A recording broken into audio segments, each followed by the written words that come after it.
May pag-uong ko sa church? Meron. Church kami ulit. Sabado na naman. At kami ay naka-blue kasi kami ay, ano yan? Solidarity sa Israel. Ay, bakit hindi ka naka-blue? Blue naman itong pangalan ko. Ha? Blue naman itong pangalan ko. Blue ba yan?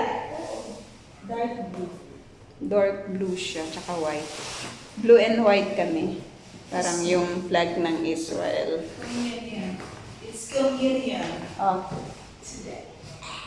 Sasabi mo. Naka-blue din pala yung bag ko, oh.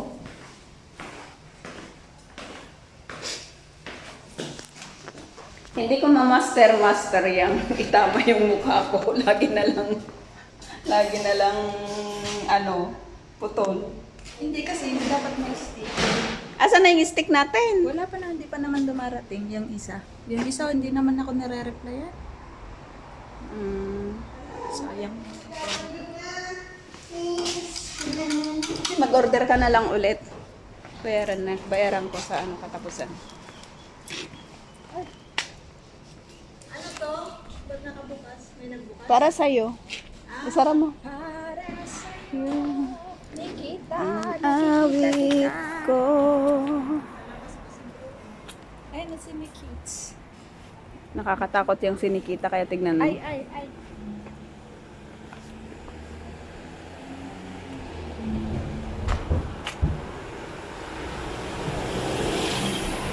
Nag-iba na yung itsura ni Bente. Matangkad na siya eh. Mas matangkad na siya sa lugar. Mm. Shalom. Nikita! Anak mo! Kabirim! Huwag kang ganyan. No? Hindi natin siya masyadong Oo, kasi binata na eh. siya yung palabati ng bata siya. Nasa stage na siya ng Ngayon siya na yung hindi namamansin. Dati mas Yan, ano tong niya? Nag-ano siya ng flag niya. Kulay yellow. Fata. Corona yun.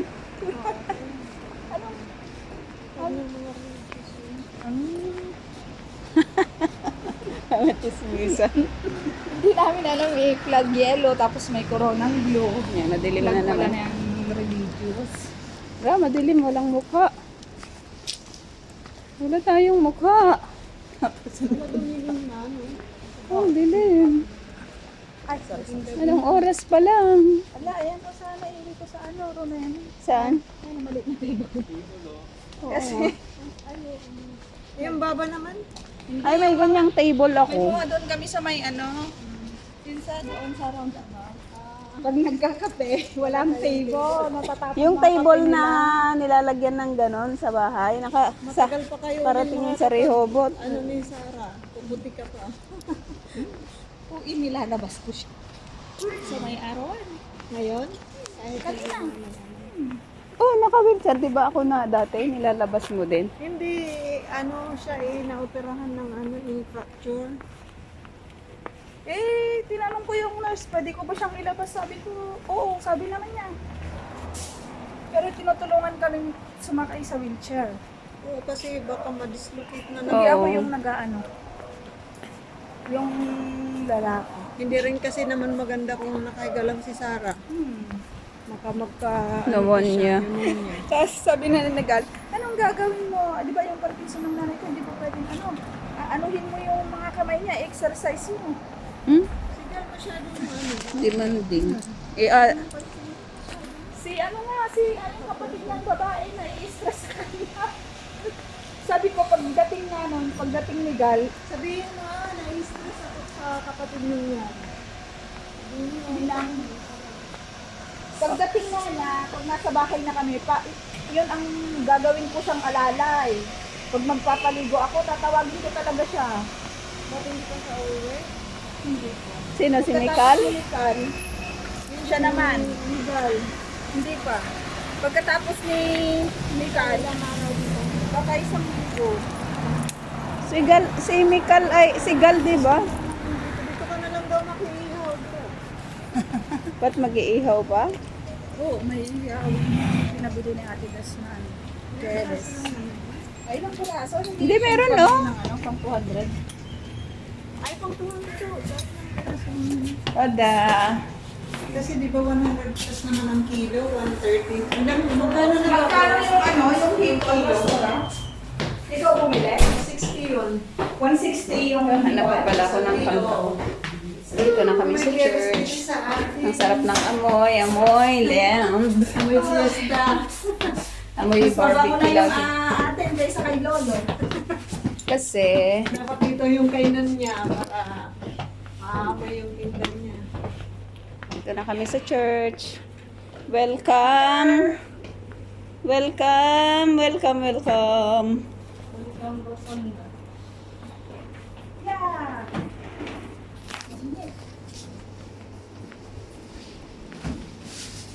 Ang una natin gagawin, i-open natin ang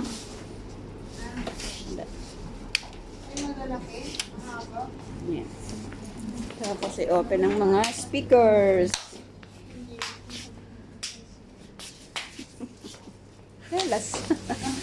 Lastog nga, Beng! Ag lastog!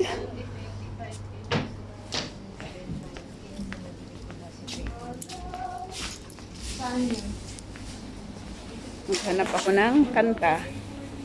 Bye-bye.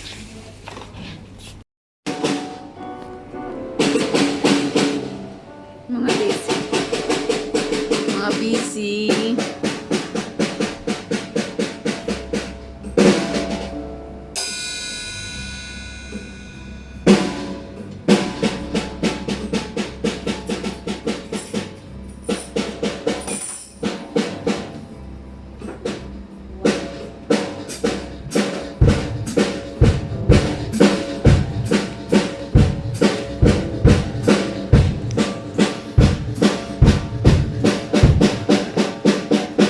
Takot siya sa crowd ng Israel.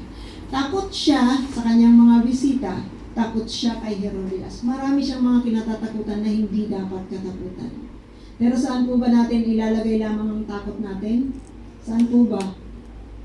Sa Diyos lamang natin ilalagay dapat ang takot natin, mga kapatid.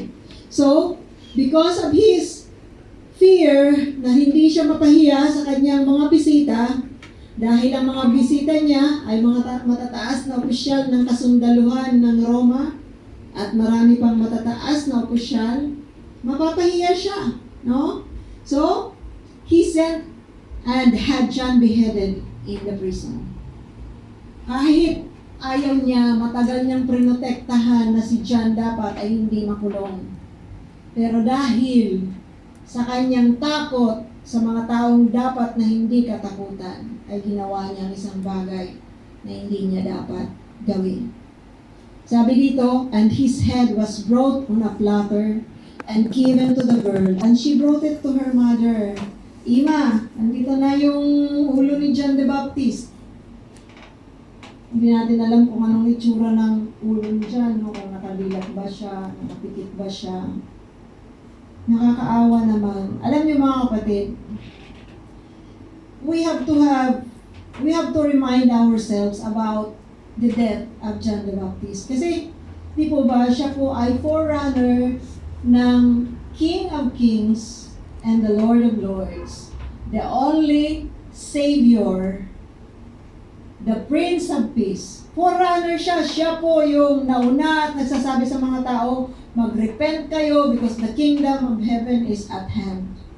Pero alam nyo, ganito lang ang naging kamatayan niya.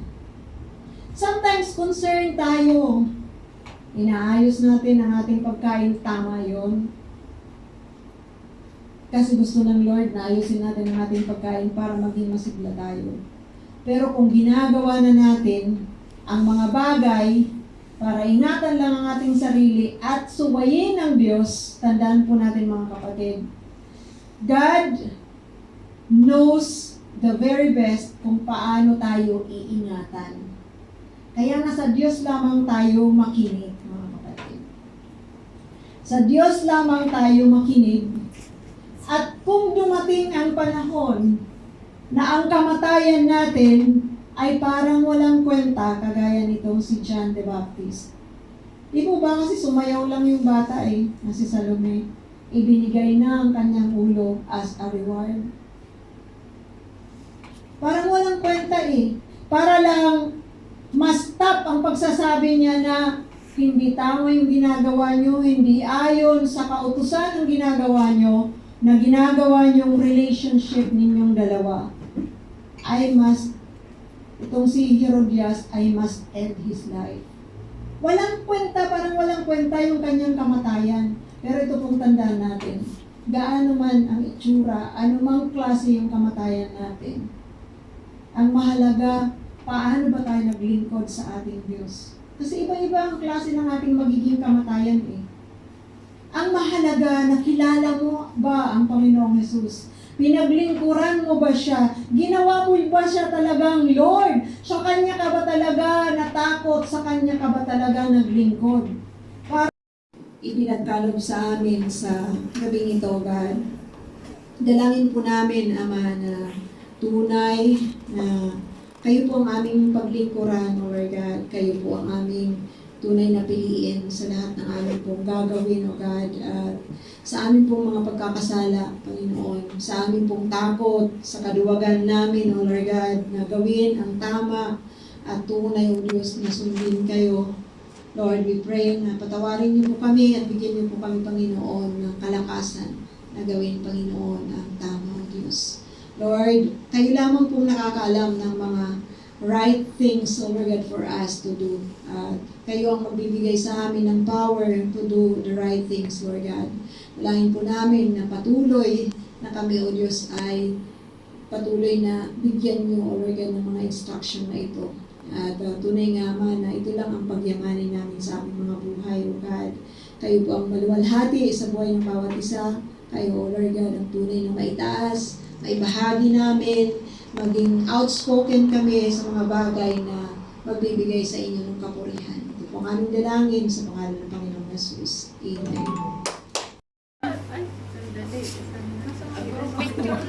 Pwede ba yung picture? Ay na kayo, group picture na tayo lahat. Flag ng Israel. Sige, tatatingin kayo dito. 1, 2. 1, 2. Go, go, go!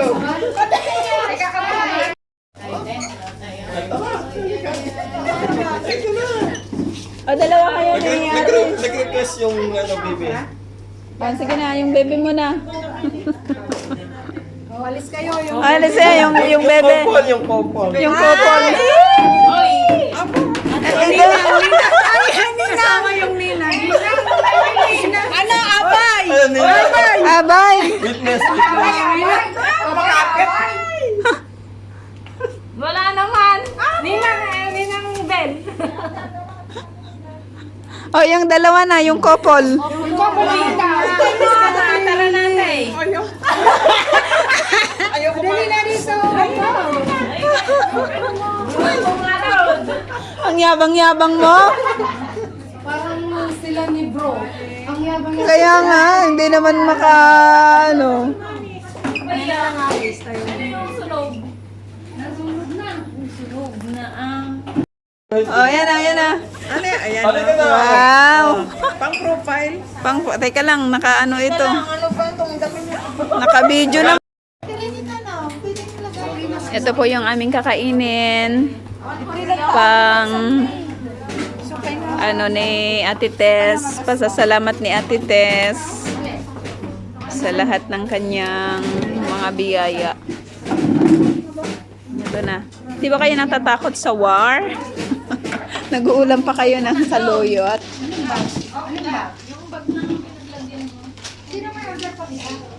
Uuwi ka ngayon, Ninay?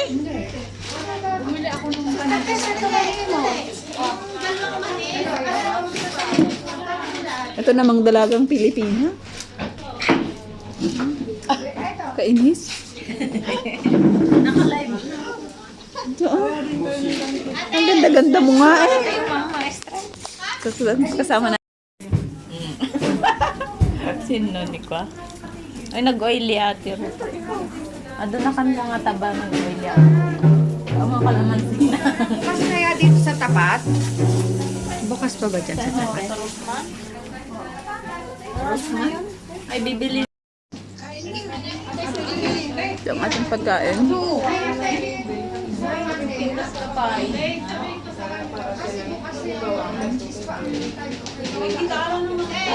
Ito meron tayong sitaw, meron tayong ampalaya, meron tayong hipon, meron tayong talong, meron tayong okra, meron tayong talong ulit na pickled, may kamatis, tapos may bagoong at saka may kanin. Ate Lili, ka na dito oh. Lili. Guest speaker. Yan ka ate oh. Magbugas na ang kamay ate. Kain tayo. Mga kabirim. Apo. Tapos na po kami ulit mag-church. Oh, kunin mo na. Ito si Pastora. Kunin mo na at ano. At saka ito si Malanggara. Lahat naman tayo masakit ang ano. May masakit sa atin. Ito masakit ang kanyang dibdib. Ano? Pagod din siya kasi nagbabantay siya sa hospice. Na ano yung kanyang alaga. Natumba. Si Sarah. Tapos na ano yung kanyang balakang. Anong ano niya? Anong problema niya sa balakang niya? Nag-crack nga. Fracture. Na-fracture. Tapos inopera. Kasi si mama lagi niyang sinasabing masakit daw dito niya. Itinatanong ko kung natumba ba siya. Hindi yun, wala yung ano, parang wala lang. Oo. Walang makikita sa labas. Pinicturan ko nga yun. Gumaganon siya o hindi siya makalakad pag ano, masakit daw. Kasi nung naligo siya, pinicturan ko. Paano nakita yon? Paano nakita Sa yung... x-ray. Pina-x-ray. Kasi Pa-x-ray. masakit na masakit, kaya pina-x-ray. Pero masakit na masakit. Oo, nagko-complain na siya ng umaga. Hindi ka agad. Baka napuwersa yun. Siyempre, gumalaw-galaw na siya. Kung nag-crack yun, hindi na... Pa-x-ray ko din kaya yung kay mama. Kasi hindi rin siya makalakad eh. Ang maayos. Hindi, pa-check up mo muna sa orthopedic doctor. Kasi hihipuin nila yun eh, kung saan. Nandito ata. Sige tayo, sabihin ko. Pati sa likod. O, ayan o.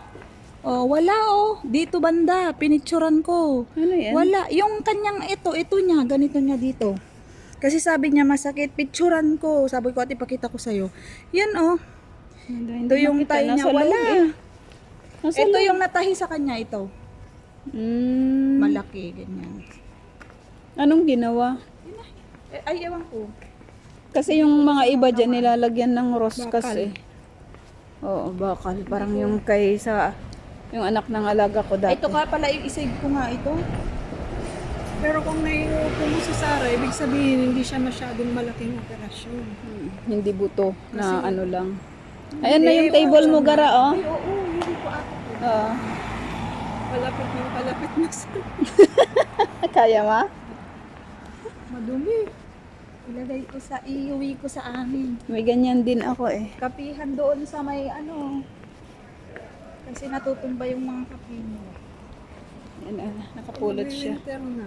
Nakapulot siya ng table. Ay, pangit. Iano mo na. Pangit yung baba niya. Sira. Ayan oh. Siguro sa labas lang naman yun. Eh, kahit na. Magdudumi yan. Hindi yung nagbuhat. Binuhat yan nung nakakita hanggang dyan. Oh, tapos binuhat mo din. Tapos hanggang makarating sa basurahan. Ayan. Ayan siya. Mabigat. Itong hindi ko maintindihan kung anong klaseng design yan. Bakit may mga ganyan-ganyan. Malay mo, may clat yan. Ah, miklat. Ayun, wala yan.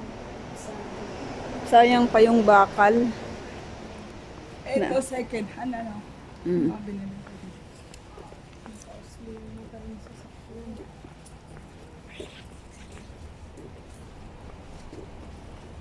Ang dami nilang sasakyan. Tag-iisa na yata sila. Ito, kuryente to eh. Sasakyan na yan. Ba't hindi naka-charge? Baka puno pa.